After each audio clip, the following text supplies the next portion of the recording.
Hey guys, welcome back to the channel. I hope everyone is doing well. So, unfortunately, there's been some volatility lately in the markets and just in general. I think maybe people are maybe pre-panicking or maybe overreacting. But that's just my opinion. Look, unfortunately, in this crazy world, things are gonna keep happening. So I guess we just have to get used to it.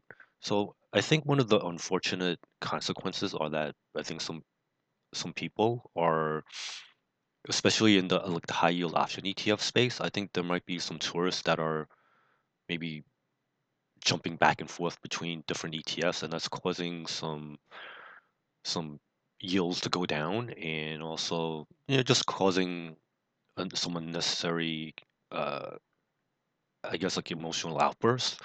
But well, hopefully we'll see. Let's just take a look together. Um, so I think part of it's my fault too. Sometimes I think when I speak positively about a fund that maybe is parting cause of that's causing part of the problem too. Uh, People say, "Oh, well, Panda likes this or that," and unfortunately, that probably wasn't my intention. I like to speak about like if I see something good, like I like to point out like some of the positive, and then when I see something bad, I like to point out some of the negatives. But I think people kind of like just zone in on something that's either really good or really bad, and they're not looking at things like in a total perspective kind of way. So I think during like the tough times, like the conservative investments will get crowded, and I'm kind of seeing like the inflows and outflows on almost like a daily basis, and it's causing uh, some weird things to happen. So for Spy T, I'm still a little bit nervous about this, but I'm glad it wasn't as bad as I thought. But of course, like things can quickly change because like Spy T has only been out for what like a month or so. So the assets are grew at like 198% growth. So that's good. But then you also have to look at like the shares outstanding, and that grew by like 200%. So it's almost within lockstep. So I guess for now, this part looks okay, but you have to like watch this, carefully, especially during like crisis or like high volatility times. So this is, since it's only like 1 month, like, you know, you can't base like super important like retirement decisions just based on 1 month. You kind of have to keep an eye on it.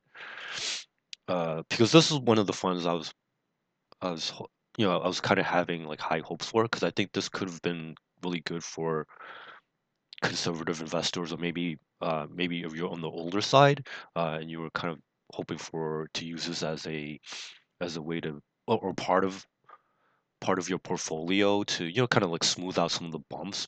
But ironically, this could also you know it, you know have performance issues like over time. So just I guess with everything, just keep an eye out. And for Roundhill, this was a little surprising, but this could also just be due to the just because it's also new. So assets grew at 132%. Again, this is relatively new, so this is not too bad. And then the shares outstanding also grew almost the same, but you know ideally you want assets and like the shares to grow at like the same rate, but of course like you can't get it exactly the same. So I understand that. So far in terms of like the shares outstanding, it probably isn't over touristed yet, but like the distribution drop is kind of weird because I can understand from like the first week like you get 36 cents because you have like an extra few weeks like embedded within like the first one, so that's understandable. And then like the for like the next week, it took a small drop, but it's not too bad. But then between the second and third week seems a little bit big. So let's hope again. Let's keep an eye out on this one because that seems a little bit extreme, especially if volatility is going up. You wouldn't expect such a large drop, but again, it could be just a timing. So I'm keeping an eye on, especially on this one, and also like its brother or sister like XDTE also. And let's take a look at ProShares. So ProShares is kind of interesting because I would have thought like this one. I mean, it's so far like it's pretty good high yield tourist repellent because this is actually what you would like to see ideally. The assets are actually growing at a faster rate than like the number of shares. But again, this could just be timing as well. You also want to look at like the total return seems could be okay because like it actually has like actual shares backing it.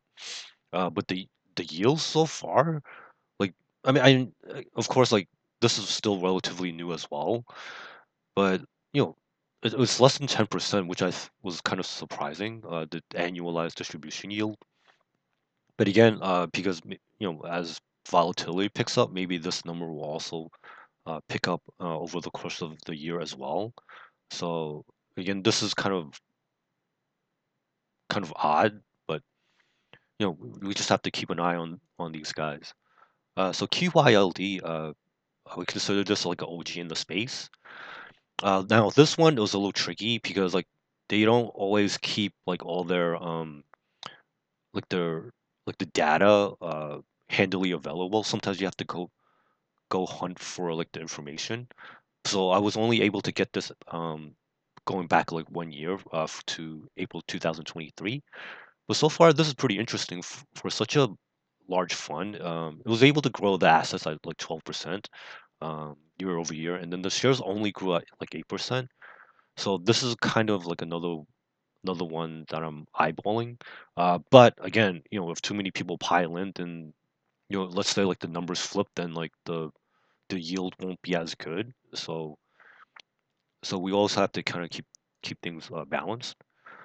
Unfortunately, for themes ETFs, like this one, I was kind of having like high hopes for as well. But if they release it during relatively low volatility times, it might not be as good. And then also because like I guess like people are yield shopping, so I think if they release like the yield, if they pay out a little too high, then it might cause like a crowding effect again. And you know like I'm really worried about this because like I think they should have like a relatively low expense ratio compared to everybody else. So that's another potential issue that these guys might have to deal with. But since they have like a broad selection of ETFs, like I'm hoping people will kind of like spread it out amongst like the upcoming like 18 option based ETFs. So we'll just have to see. And then Neos and like the SPY eye, this is kind of a shame because I think like they've been managing their assets conservatively, but like even if you look at just like the available stats, again I was only able to find information back up to like May 2023. So like since that time like the assets grew at it was pretty good rate, like over 4,000%. But then of course like when you look at the shares, then it grew at like 9,500, well almost 9,600%. So the yield unfortunately won't be as high as it could have been. But again, this is why we have to kind of keep an eye on these things. Even the king of all ETFs like BlackRock, like TLTW, it's a pretty conservative fund. I mean, it's just covered calls and treasuries. But again, even like the best, like they have trouble managing like the amount of like cash coming in. So like as you can see, like the assets grew at like a phenomenal 20 almost 22,000%, which is pretty impressive. But then like you also have to look at the shares outstanding, and it's almost 35,000 like percent. So again, the yields might not be as good. And I think if things get even more rocky and like people are, well, they want like a safe place to hide, like this could actually get worse.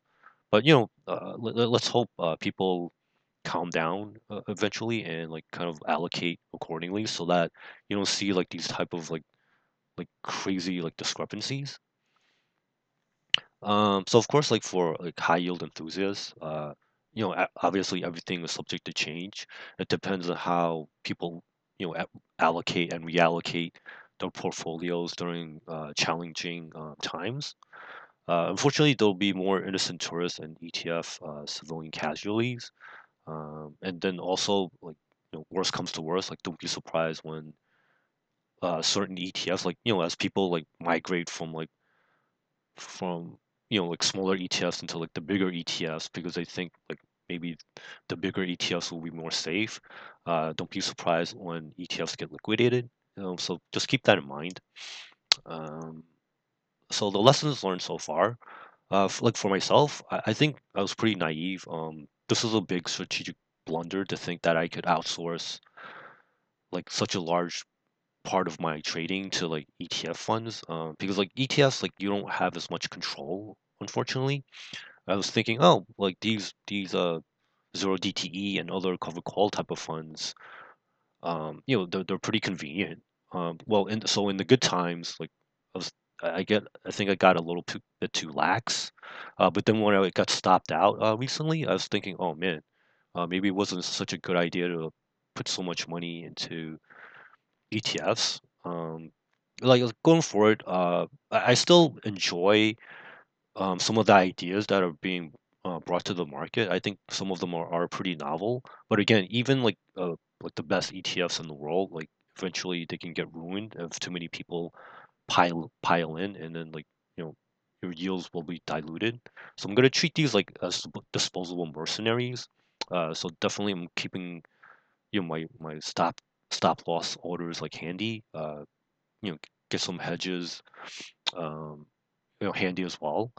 And I think going forward, I think I'm gonna conceal some data, um, because like I think sometimes like competitors and like just they're not bad people, but I think sometimes like they just take the data and maybe they put their own spin on it, and then when it's almost like they're over marketing certain funds, and that causes like a crowding effect. So hopefully I can figure out like a way to just like bring new stuff to like the community in general.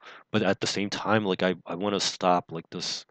I guess like when people over promote things, like they causes people to get too excited, or like too worried, and then like this like this whole it's almost like a circus right now. But hopefully people will kind of learn from the mistakes and let's just like learn how to allocate properly. Because I still think it's a good time to be alive. Now, unfortunately, uh, when like things get rocky, sometimes people get a little bit too scared. But this is a good learning experience, especially if you're on the younger side, because these things aren't going to just stop. In fact, I think like going forward, maybe like around 2025 and beyond, things could get even more rockier. So use this as like a good learning experience for like your future investing and trading. So having said that, it's important to have like other income-based investments, dividend aristocrats, rental um, properties, treasuries, whatever.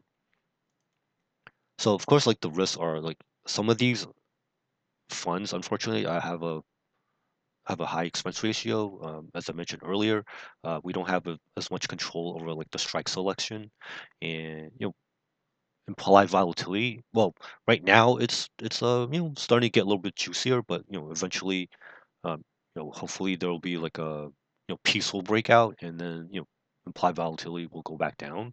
And definitely, like as you can see, like some certain funds are getting cheaper by the day, and of course, like yields won't be consistent month to month. So of course, like just please stay humble and nimble, because you don't know what's gonna happen next. And so, if you like this subject content, please consider giving us a like.